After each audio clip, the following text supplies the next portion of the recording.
വിഘ്നവിനായകപാദം നമസ്തേ. ആര്യങ്കാവിൽ ഭഗവതി ശ്രീപാദം നമസ്കാരം. ശ്രീ മാരിയമ്മൻ ശ്രീപാദം നമസ്കാരം. ഇവിടെ എല്ലാ ദേവി ദേവന്മാർക്കും അനന്തം കോടി ശ്രീപാദം നമസ്കാരം. ഇനി നമുക്ക് ഹരിയോം നമ എങ്കുറെ അക്ഷരത്തെ ഉപദേശം ചെയ്തു തരപ്പെട്ടതാണ് നമ്മുടെ ഗുരുവാന ചിന്നത്തമ്പി പുലവര്. ശ്രീപാദം നമസ്കാരം. പുലവർ ശ്രീപാദം നമസ്കാരം. പുലവർ ശ്രീപാദം നമസ്കാരം. മൺമറഞ്ഞു പോയ എല്ലാ ഗുരുനാഥന്മാർക്കും അനന്തം കോടി ശ്രീപാദം നമസ്കാരം. നാമളം പോയി വിടുവോ ഹരി ഗോവിന്ദ ഗോവിന്ദ ഗോവിന്ദ. നമസ്കാരം വിദൂഷകരെ. ദശമുഖനായ പുലസ്ത്യ കുലവംശജനായ ലങ്കാമന്നൻ രാവണന്റെ സജ്ജനോപദ്രവം ശോകാത്മകമായിക്കൊണ്ടിരിക്കുന്നത് കണ്ടില്ലേ വിദൂഷകരെ?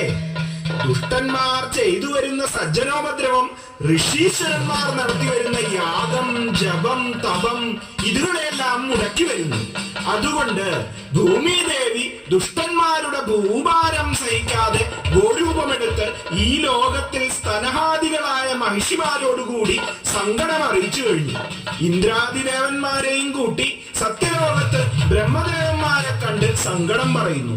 ബ്രഹ്മാവ് സൃഷ്ടി തൊഴിൽ ചെയ്തു വരുന്ന എനിക്ക് രാവണ നിഗ്രഹം അസാധ്യമാണെന്ന് പറയുന്നത് കേട്ടില്ലേ?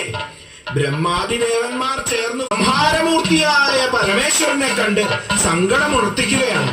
ഹേ ബ്രഹ്മാദിദേവന്മാരെ, ഭൂമിദേവി രാവണാദി രാക്ഷസന്മാർ എന്റെ ഭക്തന്മാരാണ്. ഭക്തന്മാരെ നിഗ്രഹിച്ചാൽ ഭക്താനുഗ്രഹ നിഗ്രഹ തൽപരൻ എന്ന അപകീർത്തി ഉണ്ടാകും. നമുക്ക് ശ്രീപാലാരിയിൽ പോയി നാരായണസ്വാമിയെ കാണാമെന്ന് പറഞ്ഞ് വൈകുണ്ഠ ലോക കേൾക്കുന്നില്ലേ?